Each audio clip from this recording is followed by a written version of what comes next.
오늘은 정말 중요한 이야기를 하려고 합니다. 혹시 요즘 이런 느낌 들지 않으세요? 아침에 일어나기 싫고 뭘 해도 재미가 없고 괜히 마음이 무거운 날이 자꾸만 이어지는 그런 느낌 말이에요. 아, 나이가 들어서 그런가? 하고 혼자 생각하셨다면 잠깐만요. 오늘 이 영상을 끝까지 보시면 분명 달라질 거예요. 사실 많은 분들이 이런 말씀을 하세요. 퇴직하고 나니까 뭔가 허전하다. 애들은 애들대로 바쁘고 나는 할 일이 없다. 예전엔 그래도 목표가 있었는데 지금은 뭘 해야 할지 모르겠다. 이런 마음 정말 자연스러운 거예요. 인생의 큰 전환점에서 누구나 겪는 일이거든요. 하지만 이 상태가 계속되면 안 되죠. 제가 만난 한 분은 이런 얘기를 하셨어요. 하루 종일 TV만 보고 있다가 저녁에 아내가 오늘 뭐 했냐고 물으면 대답할 게 없어서 마음이 무너진다고요. 또 다른 분은 밤에 잠들기 전에 오늘 하루도 의미 없이 보냈다는 생각에 가슴이 답답해진다고 하셨어요. 혹시 이런 마음 공감되시나요? 그렇다면 오늘 이 영상이 여러분께 정말 도움이 될 거예요. 먼저 이것부터 말씀드리고 싶어요. 우울하고 무기력한 감정은 나이가 들어서 당연히 생기는 게 아닙니다. 이건 우리가 해결할 수 있는 문제예요. 특히 은퇴 후에 많은 분들이 이런 감정을 겪는 이유가 있어요. 첫 번째는 일상의 리듬이 깨진다는 거예요. 직장 다닐 때는 아침 7시에 일어나고 출근하고 점심 먹고 퇴근하는 규칙적인 패턴이 있었잖아요. 그런데 은퇴하면 이 모든 게 사라져요. 두 번째는 사회적 연결이 줄어드는 거예요. 동료들과 만나서 이야기하고 회식하고 프로젝트 함께 하던 그런 관계들이 갑자기 없어지니까 외로워지는 거죠. 세 번째는 성취감이 없어진다는 거예요. 일할 때는 뭔가 완성하고 인정받고 발전하는 느낌이 있었는데 은퇴하면 그런 게 사라져요. 하지만 오늘 제가 알려드릴 5가지 방법을 실천하시면 이런 문제들을 하나씩 해결할 수 있어요.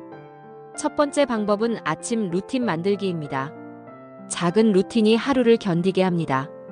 아침 루틴이 왜 중요한지 아세요? 우리 뇌는 예측 가능한 패턴을 좋아해요. 규칙적인 일상이 있으면 마음도 안정되고 하루를 어떻게 시작해야 할지 고민하지 않아도 돼요. 제가 추천하는 아침 루틴은 이렇습니다. 첫 번째, 기상 시간을 고정하세요. 은퇴했는데 왜 일찍 일어나야 해? 이렇게 생각하실 수 있어요. 하지만 매일 다른 시간에 일어나면 생체 리듬이 깨져서 더 피곤하고 무기력해져요. 평일, 주말 상관없이 매일 같은 시간에 일어나세요. 처음에는 힘들어도 2주 정도 하면 몸이 적응해요. 아침 7시든 8시든 자신에게 맞는 시간을 정해서 꾸준히 지키는 게 중요해요.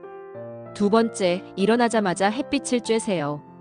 햇빛은 우리 몸의 생체 시계를 조절하는 가장 중요한 신호예요. 일어나서 커튼을 활짝 열고 가능하면 베란다나 창가에서 10분 정도 햇빛을 쬐세요. 날씨가 좋으면 잠깐이라도 밖에 나가서 햇빛을 받으세요. 이것만으로도 세로토닌이라는 행복 호르몬이 분비되면서 기분이 좋아져요. 세 번째, 간단한 스트레칭을 하세요. 침대에서 일어나자마자 몸을 쭉 늘려보세요. 목을 돌리고 어깨를 돌리고 허리를 좌우로 틀어보세요. 5분이면 충분해요. 몸이 깨어나면 마음도 함께 깨어나요. 혈액순환도 좋아지고 하루를 활기차게 시작할 수 있어요. 한 분이 이런 말씀을 하셨어요.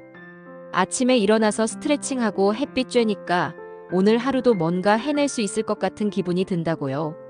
네 번째, 아침 식사를 거르지 마세요. 혼자 사는 분들이나 식욕이 없는 분들이 아침을 자주 거르는데 이게 우울감을 더 키워요. 간단하게라도 드세요. 토스트 한 조각, 바나나 한 개, 우유 한 잔이라도 좋아요. 아침을 먹으면 뇌에 에너지가 공급되면서 생각이 맑아지고 기분도 좋아져요. 이런 아침 루틴을 만들면 어떤 일이 일어날까요? 하루가 흘러가는 게 아니라 내가 하루를 이끌어가는 느낌이 들어요. 작은 성취감도 생기고 무엇보다 오늘도 잘 시작했다는 만족감이 생겨요. 두 번째 방법은 외부 활동 늘리기입니다. 몸이 움직이면 마음도 덜 가라앉습니다. 집에만 있으면 생각이 자꾸 안 좋은 쪽으로 가요. 특히 우울할 때는 더욱 그래요. 그런데 밖에 나가서 몸을 움직이면 기분이 확실히 달라져요. 첫 번째, 산책부터 시작하세요. 산책이 뭐 대단한 운동인가? 하실 수 있지만 산책의 효과는 정말 대단해요. 연구에 따르면 하루 30분 산책만으로도 우울증 증상이 크게 개선된다고 해요. 처음엔 10분부터 시작하세요. 집 앞 공원이나 동네 한 바퀴 정도면 충분해요. 걷다 보면 자연스럽게 주변 풍경도 보게 되고 다른 사람들과 인사도 하게 되고 계절의 변화도 느끼게 돼요. 한 분이 이런 경험을 나누셨어요. 처음엔 의무감으로 산책을 나갔는데 며칠 하다 보니 단골 아저씨, 아주머니들이 생겼어요. 서로 안부 묻고 날씨 이야기하고 이런 작은 교류가 생각보다 큰 힘이 되더라고요. 두 번째, 동네 마실을 다녀오세요. 마트 가기, 은행 업무 보기, 우체국 가기 같은 일상적인 외출도 좋은 활동이에요. 집에서 인터넷으로 다 해결하려고 하지 마시고 직접 나가서 해보세요. 사람들과 짧은 대화라도 나누게 되고 사회의 일원이라는 느낌을 받을 수 있어요. 세 번째, 자원봉사를 시작해보세요. 자원봉사는 정말 추천하고 싶은 활동이에요. 다른 사람을 도우면서 자신의 존재 가치를 다시 확인할 수 있거든요. 복지관에서 하는 급식 봉사, 도서관에서 하는 독서 지도, 환경 정화 활동 등등. 자신의 관심사와 능력에 맞는 봉사를 찾아보세요. 한 분은 이런 말씀을 하셨어요. 아이들한테 책을 읽어주는 봉사를 하는데 아이들이 좋아하는 모습을 보면 내가 아직 필요한 사람이라는 걸 느껴요. 퇴직 후에 잃어버린 자존감을 다시 찾은 것 같아요. 네 번째, 취미 모임에 참여하세요. 등산 모임, 사진 동호회, 독서 모임, 요리 클래스. 요즘은 정말 다양한 모임이 있어요. 평생교육원이나 문화센터에서 운영하는 프로그램들도 많고요. 새로운 사람들과 공통 관심사로 만나면 자연스럽게 친구가 될 수 있어요. 나이가 들어서도 새로운 친구를 사귈 수 있다는 게 얼마나 행복한 일인지 모르겠어요. 중요한 건 처음에 부담스럽게 생각하지 마시라는 거예요. 내가 잘할 수 있을까? 사람들이 나를 어떻게 볼까? 이런 걱정 말고 그냥 한번 가보세요. 생각보다 모든 사람이 따뜻하게 맞아줄 거예요. 외부 활동을 늘리면 어떤 변화가 일어날까요? 일단 몸이 건강해져요. 그리고 사람들과의 만남을 통해 외로움이 줄어들어요. 무엇보다 집에서 혼자 우울한 생각에 빠져 있을 시간이 없어져요. 세 번째 방법은 감정 기록하기 또는 마음일기 쓰기입니다. 생각을 꺼내놓는 것만으로도 마음이 가벼워집니다. 우리가 우울할 때 가장 큰 문제가 뭔지 아세요? 부정적인 생각들이 머릿속에서 계속 돌고 도는 거예요. 같은 걱정을 하루 종일 반복하고 자책하고 불안해하고. 그런데 이런 생각들을 글로 써서 밖으로 꺼내놓으면 신기하게도 마음이 가벼워져요. 첫 번째, 하루 3줄 일기를 써보세요. 거창한 일기를 쓰라는 게 아니에요. 하루에 딱 3줄만 써보세요. 오늘 있었던 일 1줄, 오늘 느낀 감정 1줄, 내일 하고 싶은 일 1줄. 예를 들어 이런 식으로요. 오늘은 동네 산책을 했다. 벚꽃이 피기 시작하는 걸 보니 기분이 좋았다. 내일은 아들에게 안부 전화를 해봐야겠다. 아주 간단하죠? 하지만 이런 간단한 기록도 계속하다 보면 내 감정의 패턴을 알 수 있어요. 어떤 일이 나를 기쁘게 하고 어떤 일이 나를 우울하게 하는지 객관적으로 볼 수 있게 돼요. 두 번째, 감사한 일 1가지를 꼭 적어보세요. 아무리 우울한 날이라도 감사한 일 하나는 찾을 수 있어요. 정말 작은 것도 괜찮아요. 오늘 날씨가 따뜻했다. 마트에서 할인 상품을 샀다. 이웃이 인사를 해줬다. 좋아하는 드라마를 봤다. 이런 작은 것들도 충분히 감사할 일이에요. 감사한 일을 찾다 보면 내 삶이 생각보다 나쁘지 않다는 걸 깨달을 수 있어요. 세 번째, 걱정이나 불안한 마음도 써보세요.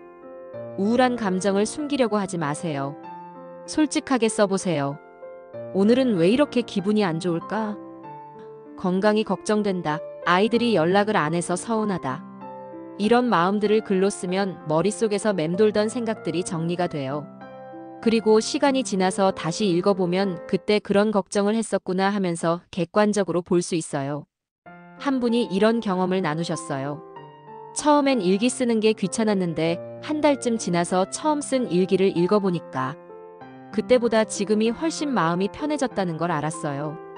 내가 조금씩 나아지고 있다는 걸 느낄 수 있었죠.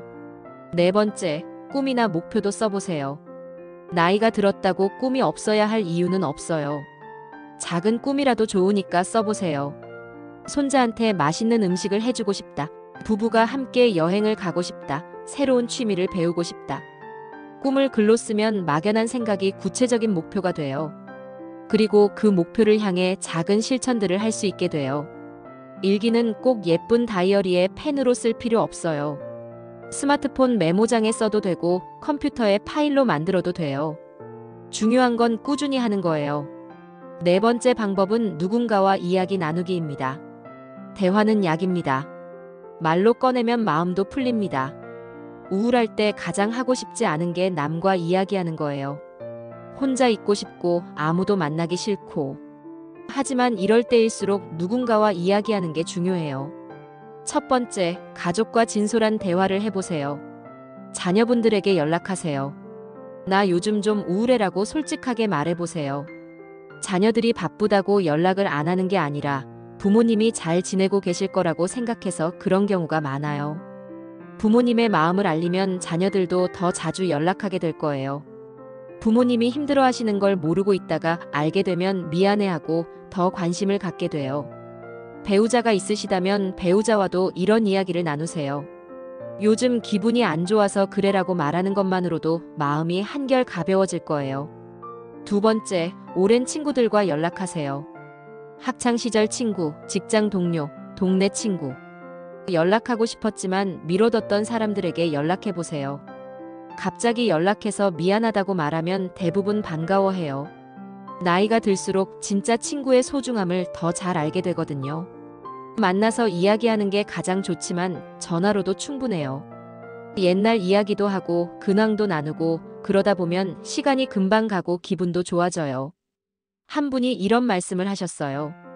30년 만에 고등학교 동창에게 연락했는데 그 친구도 나와 비슷한 고민을 하고 있더라고요. 서로 털어놓고 나니까 나만 이런 게 아니구나 하는 생각에 마음이 편해졌어요. 세 번째, 새로운 사람들과 만나세요. 취미 모임, 동호회, 종교 활동 등 새로운 환경에서 만나는 사람들과의 대화도 큰 도움이 돼요. 새로운 사람들은 나의 과거를 모르니까 부담 없이 이야기할 수 있어요. 그리고 다른 사람들의 인생 이야기를 들으면서 내 삶을 다시 돌아볼 수 있는 기회도 생겨요. 네 번째, 전문가의 도움을 받으세요. 우울한 감정이 너무 심하거나 오래 계속된다면 전문가의 도움을 받는 것도 좋은 방법이에요. 상담받는 게 부끄럽다, 내가 정신병자인가? 라고 생각하지 마세요. 마음의 감기도 감기예요. 몸이 아프면 병원에 가듯이 마음이 아프면 마음의 병원에 가는 거예요. 요즘은 보건소나 정신건강복지센터에서 무료 상담도 많이 해요. 전문가와 이야기하면 내 문제를 객관적으로 볼 수 있고 해결 방법도 더 구체적으로 찾을 수 있어요. 우울감을 극복하는 마지막 방법은 디지털 뉴스 단절 시간 갖기입니다. 자극을 줄이면 생각이 조용해지고 감정이 회복됩니다. 요즘 우리는 너무 많은 정보에 노출되어 있어요. 특히 뉴스는 대부분 부정적인 내용이 많죠. 사건, 사고, 정치 갈등, 경제 불안. 이런 정보들을 계속 접하면 마음이 더 무거워져요. 첫 번째, 하루 중 뉴스 차단 시간을 만드세요. 아침에 일어나자마자 뉴스를 보거나 잠들기 전에 뉴스를 보는 습관이 있으시다면 바꿔보세요. 하루 중 2~3시간 정도는 뉴스를 완전히 차단하는 시간을 만드세요. 그 시간에는 TV도 끄고 인터넷 뉴스도 안 보고 스마트폰도 잠시 내려놓으세요. 세상이 하루 종일 바뀌는 게 아니어서 몇 시간 뉴스를 안 봐도 큰 문제가 없어요. 오히려 마음이 더 평화로워질 거예요. 두 번째, SNS 사용 시간을 줄이세요. 페이스북, 인스타그램, 유튜브. 이런 SNS들을 보면 다른 사람들의 행복한 모습만 보이죠. 여행 가는 사진, 맛있는 음식 사진, 가족들과 즐거워하는 사진. 이런 걸 보면 자연스럽게 내 삶과 비교하게 되고 나만 이렇게 무료하게 사는 건 아닐까? 하는 생각에 빠져요. 하지만 SNS는 사람들이 좋은 순간만 골라서 올리는 거예요. 실제로는 그 사람들도 우리와 비슷한 고민을 하고 있을 거예요. 세 번째, 스마트폰 없는 시간을 만드세요. 스마트폰이 없으면 불안하다고 느끼시나요? 그렇다면 더욱 필요한 시간이에요. 식사할 때, 산책할 때, 책을 읽을 때는 스마트폰을 다른 방에 두고 오세요. 처음에는 불편하지만 몸과 마음이 훨씬 편해지는 걸 느낄 수 있어요. 한 분이 이런 경험을 나누셨어요. 스마트폰 없이 산책을 하니까 새소리도 들리고 꽃도 더 자세히 보게 되더라고요. 그동안 내가 얼마나 많은 걸 놓치고 살았는지 깨달았어요. 네 번째, 책이나 음악 등 아날로그적인 활동을 늘리세요. 디지털 기기를 줄인 시간에는 다른 걸 해보세요. 책을 읽거나 음악을 듣거나 그림을 그리거나 퍼즐을 맞추거나 이런 아날로그적인 활동들은 마음을 진정시키는 효과가 있어요. 디지털 기기처럼 자극적이지 않으니까 생각이 차분해지고 감정도 안정돼요. 다섯 번째, 자연과 더 많은 시간을 보내세요. 공원에 가서 벤치에 앉아있기, 바닷가에서 파도 소리 듣기, 산에서 새소리 듣기. 이런 자연 속에서 보내는 시간은 그 자체로 치유가 돼요. 자연은 우리에게 아무것도 요구하지 않아요. 그냥 있는 그대로 받아들여줘요. 복잡한 생각들이 정리되고 마음이 평화로워져요. 디지털 단절이 어려우시다면 조금씩 시작해보세요. 하루 30분씩이라도 스마트폰을 멀리 두고 조용한 시간을 가져보세요. 그 시간이 얼마나 소중한지 깨달으실 거예요. 자, 지금까지 5가지 방법을 말씀드렸는데요. 혹시 이런 걸 다 해야 하나? 하고 부담스러우실 수도 있어요. 천천히 하세요. 하루에 다 하려고 하지 마시고 하나씩 시작해보세요. 첫 번째 주에는 아침 루틴부터 시작해보세요. 매일 같은 시간에 일어나고 햇빛 쬐고 간단한 스트레칭 하는 것부터요. 두 번째 주에는 외부 활동을 하나씩 추가해보세요. 산책이든 마트 가기든 작은 것부터 시작하세요. 세 번째 주에는 간단한 일기를 써보세요. 하루 3줄이면 충분해요. 네 번째 주에는 누군가와 이야기해보세요. 가족이든 친구든 용기를 내서 연락해보세요. 다섯 번째 주에는 디지털 단절 시간을 만들어보세요. 하루 30분씩만이라도요. 이렇게 하나씩 천천히 늘려가면 한 달 후에는 분명히 달라진 자신을 발견할 수 있을 거예요. 실패해도 괜찮아요. 못한 날이 있어도 자책하지 마세요. 내일 다시 시작하면 되는 거예요. 한 분이 이런 말씀을 하셨어요. 처음엔 하루도 제대로 못했는데 포기하지 않고 계속 시도하니까 어느새 습관이 되었어요. 6개월 후에는 완전히 다른 사람이 된 기분이었어요. 우울하고 무기력한 감정은 나이가 들면서 자연스럽게 생기는 게 아니에요. 이건 우리가 충분히 극복할 수 있는 문제예요. 오늘 말씀드린 5가지 방법들은 모두 실제로 효과가 입증된 방법들이에요. 많은 분들이 이런 방법들로 다시 활기찬 삶을 되찾으셨어요. 가장 중요한 건 시작하는 거예요. 완벽하게 하려고 하지 마시고 작은 것부터 시작해보세요. 여러분은 충분히 소중한 사람이에요. 지금까지 열심히 살아오신 것만으로도 대단하세요. 이제는 남은 인생을 더 행복하게 살 권리가 있어요. 오늘 이 영상이 여러분께 작은 도움이 되었으면 좋겠어요. 댓글로 여러분의 경험이나 생각을 나눠주시면 감사하겠습니다. 구독과 좋아요도 잊지 마시고 오늘도 좋은 하루 보내세요. 감사합니다.